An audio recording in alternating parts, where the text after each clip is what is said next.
ಪ್ರಮಾಣ ವಚನ ಸ್ವೀಕಾರ ಮಾಡೋದಕ್ಕೆ ಡಿ ಕೆ ಶಿವಕುಮಾರ್ ಅವರು ಸಜ್ಜಾಗ್ತಾ ಇದ್ದಾರೆ. ಅವರ ಊರಿನ ಜನ ಏನು ಹೇಳ್ತಾರೆ ಅಂತ ನಾವು ಈಗಲೇ ನೋಡ್ತಾ ಇದ್ದೀವಿ. ನನ್ನ ಜೊತೆ ಮತ್ತೊಬ್ಬರು ಇದ್ದಾರೆ, ಅವ್ರನ್ನ ಮಾತಾಡ್ತೀನಿ. ಸರ್, ಡಿ ಕೆ ಶಿವಕುಮಾರ್ ಅವರು ಮುಖ್ಯಮಂತ್ರಿಗಳಾಗಿ ಪ್ರಮಾಣ ವಚನ ಸ್ವೀಕಾರ ಮಾಡ್ತಿದ್ದಾರೆ. ತಾವು ಈ ಊರಿನ ಜನ ಆಗಿ ಏನು ಹೇಳ್ತೀರಾ? ಸರ್, ಭಾಳ ಸಂತೋಷ. ನಾನು ಚಿಕ್ಕ ಹುಡುಗನಿಂದನೂ ಕೂಡ ಅವ್ರ ಜೊತೆಲೇ ಬೆಳೆದವನು, ಸೋದರ ಸಂಬಂಧಿನ ನಮ್ಮ ಅತ್ತೆ ಮಗ ಡಿ ಕೆ ಶಿವಕುಮಾರ್ ಅವರು. ನಾನು ಅವರು ಚಿಕ್ಕ ಹುಡುಗನಿಂದನೂ ಜೊತೆಯಲ್ಲಿ ಬೆಳೆದು ಬಂದವರು. ಅವ್ನು ಭಾಳ ಕನಸನ್ನು ನಾನು ಈಗ ಪ್ರಜಾವಾಣಿಯವರು ನನ್ನನ್ನು ಕೇಳಿದಾಗ ನಾನು ಹೇಳಿದೆ, ಆ ಚಿಕ್ಕ ಹುಡುಗನಲ್ಲೇ ಕೂಡ ತನ್ನ ಮುಂದಿನ ಬೆಳವಣಿಗೆಗೆ ಹೆಚ್ಚಿಗೆ ಒತ್ತು ಕೊಟ್ಟು ಬೆಳ್ಕೊಂಡು ಬಂದಂಥ ಮನುಷ್ಯ.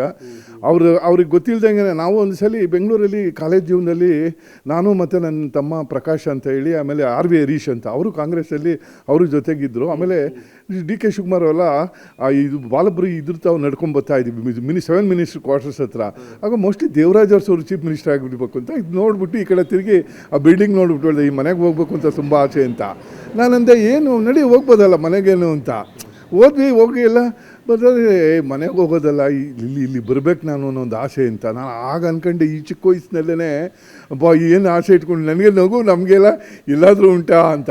ಇವತ್ತು ಅನ್ನಿಸ್ತಾ ಇದೆ ಸರ್, ನಿಜವಾಗ್ಲೂ ಕೂಡ ಒಂದು ಶ್ರಮ ಶ್ರದ್ಧೆ ಎಲ್ಲ ಅನ್ಬೋದು ಸರ್. ಬಂಡೆಗಿಣ್ಣೆ ಅಂತ ನಾನು ಚಿಕ್ಕ ಹುಡುಗನಿಂದ ನೋಡಿರ್ತಕ್ಕಂಥದ್ದು ಸರ್. ಶ್ರಮ ಪಟ್ಟಿರೋದು ಡಿ ಕೆ ಶಿವಕುಮಾರು ಸರ್. ಏನೂ ಇಲ್ಲದೆ, ಯಾರದೇ ಸಪೋರ್ಟ್ ಇಲ್ಲದೆ ಸರ್, ಏಕಾಂಗಿಯಾಗಿ ಎದ್ದು ಬಂದಂಥ ಮನುಷ್ಯ ಸರ್. ನಾನು ಕಣ್ಣಾರ ನೋಡಿರೋದು. ಯಾರು ಸಪೋರ್ಟ್, ಅವ ತಲೆ ಇತ್ತು, ಹೆಂಗೆ ಬೆಳಿಬೇಕು, ಬೆಳವಣಿಗೆಗಳನ್ನ ಯಾವ ಥರ ಮಾಡ್ಕೋಬೇಕು ಅಂಥೇಳಿ ಹಂತವಾಗಿ ಮೇಲೆ ಬಂದವರು ಸರ್. ಇವಾಗ ಜನ ಸುಮ್ಮನೆ ಯಾವುದೋ ಸಿಲ್ವರ್ ಸ್ಪೂನ್ ಇಟ್ಕೊಂಡು ಯಾರ್ದೋ ಮುಖ್ಯಮಂತ್ರಿಗಳ ಮಗ ಅಂತೇಳಿ ಅಧಿಕಾರಕ್ಕೆ ಬಂದು ಕೂತಿದ್ದಲ್ಲ.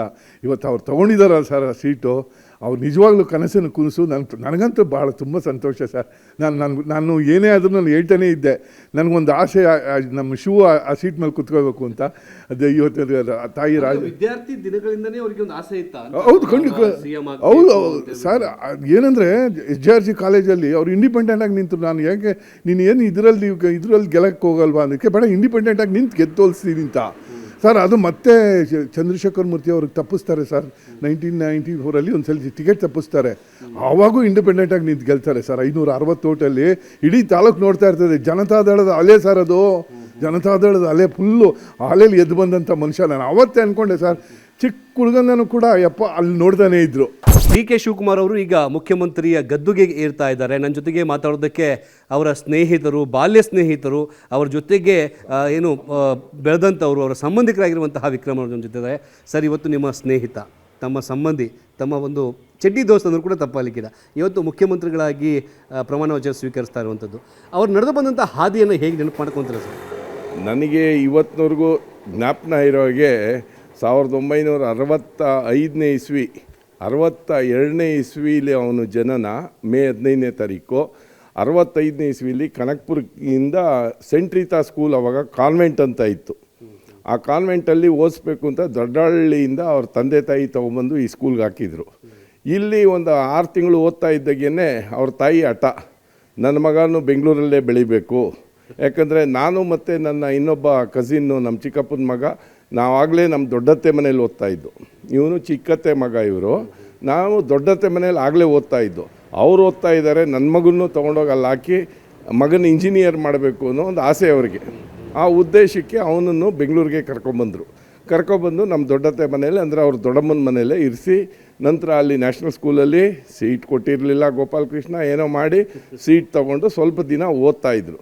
ಇವತ್ತು ಕನಕ್ಪುರದಲ್ಲಿ ಅವನು 85ರಿಂದ 700 ಕ್ಷೇತ್ರವಾಗಿತ್ತು. 2008ರಲ್ಲಿ ಕನಕ್ಪುರ ಕ್ಷೇತ್ರ ಆಯಿತು. 2008ರಲ್ಲಿ ಕನಕ್ಪುರಕ್ಕೆ ಬಂದು ಮಿನಿಸ್ಟರ್ ಆದಮೇಲೆ, ಇದಾದಮೇಲೆ MLA ಆದಮೇಲೆ ಕನಕ್ಪುರನ ಸರ್ವತೋಮುಖ ಅಭಿವೃದ್ಧಿ, ಅದನ್ನು ನಾವು ಯಾರೂ ಬೇರೆ ಮಾತಾಡೋಂಗೇ ಇಲ್ಲ. ವೆಂಕಟಸ್ವಾಮಿ ಆಯೋಗದಲ್ಲಿ 176ನೇ ತಾಲೂಕಿಗಿದ್ದಂಥ ಕನಕ್ಪುರನ 4ನೇದೋ 5ನೇ ತಾಲೂಕಿಗೆ ತಂದಿದ್ದಾರೆ ಅಂದರೆ ಎಷ್ಟು ಡೆವಲಪ್ಮೆಂಟ್ ಆಗಿದೆ ಅಂತ ಎಲ್ರಿಗೂ ಗೊತ್ತಿರೋದನ್ನೇ ಇದು. ಮತ್ತು ಮುಂದೆ ಈಗ ನಾವು ನೀವೆಲ್ಲ ತಿಳ್ಕೊಂಡಿದ್ದೀವಿ, ಯಾರೇ ಏನೇ ಮಾಡಿದ್ರು ಅದಕ್ಕೊಂದು ಸಾಕ್ಷಿ ಇರುತ್ತೆ. ಇವತ್ತು KRS ಕಟ್ಟಿದ್ರು ಅಂತ ವಿಶ್ವೇಶ್ವರಯ್ಯನವ್ರನ್ನ ಮಂಡ್ಯದವರು ಪ್ರತಿಯೊಬ್ಬರು ಮನೆಯಲ್ಲೂ ಫೋಟೋ ಇದೆ. ಅದೇ ರೀತಿ ಕೆಂಗಲ್ ಹನುಮಂತಯ್ಯನವರು ವಿಧಾನಸೌಧ ಕಟ್ಟಿದ್ರು ಅಂತ ಇವತ್ತು ಕೆಂಗಲ್ ಹನುಮಂತಯ್ಯನವ್ರು ಸಾಕ್ಷಿಗುಡ್ಡ. ಶಿವಕುಮಾರ್ ಅವ್ರದ್ದು ಸಾಕ್ಷಿಗುಡ್ಡ ಏನು ಅಂದರೆ, ಅವ್ರ ಮನಸ್ಸಲ್ಲಿರೋದು ನಮ್ಮ ಈ ಮೇಕೆದಾಟು ಯೋಜನೆಯನ್ನು ಸಂಪೂರ್ಣವಾಗಿ ಕಾರ್ಯಗತ ಮಾಡಿದ್ರೆ ಬೆಂಗಳೂರಿನ ಜನತೆ 150 ವರ್ಷಗಳ ಕಾಲ ನೀರಿನ ಅಭಾವ ಇಲ್ಲದೆ ಬೆಂಗಳೂರು ಸರ್ವತೋಮುಖ ಅಭಿವೃದ್ಧಿ ಆಗೋದಕ್ಕೆ ಸಾಕ್ಷಿಯಾಗುತ್ತೆ. ನಾನು ಇದನ್ನು ಏನೇ ಆಗಲಿ ಮಾಡಬೇಕು ಅನ್ನೋ ಒಂದು ಹಠ ಇದೆ ಅವರಿಗೆ, ಮಾಡ್ತಾರೆ. ನಮಗೆ ಗೊತ್ತಿದ್ದಾಗೆ ಈ 2 ವರ್ಷ ಅಲ್ಲ, ಈ 2 ವರ್ಷದಲ್ಲಿ ಅವ್ರು ಮಾಡೋವಂಥ ಸಾಧನೆ ಮುಂದಿನ 5 ವರ್ಷಕ್ಕೆ ತಿರ್ಗಾ ಮತ್ತೆ ಅವರಿಗೆ ರೋಡ್ ಮಾಡಿಕೊಡುತ್ತೆ. ಇನ್ನೂ 5 ವರ್ಷ ಅವರೇ ಮುಖ್ಯಮಂತ್ರಿಯಾಗಿ ಮುಂದುವರೆದು ಈ ಇಡೀ ಕರ್ನಾಟಕನ ಸರ್ವತೋಮುಖ ಅಭಿವೃದ್ಧಿಗೆ ಅವರು ಮಾಡೋದ್ರಲ್ಲಿ ಯಾವೆರಡು ಸಂದೇಹನೂ ಇಲ್ಲ ಅಂತ ನಾವಂತೂ ಭಾವಿಸಿದ್ದೇವೆ. ಈಗ ಸಣ್ಣದೊಂದು ಬ್ರೇಕ್ ನಂತರ ವಿಶೇಷ ಕಾರ್ಯಕ್ರಮ ಮುಂದುವರಿಯುತ್ತೆ.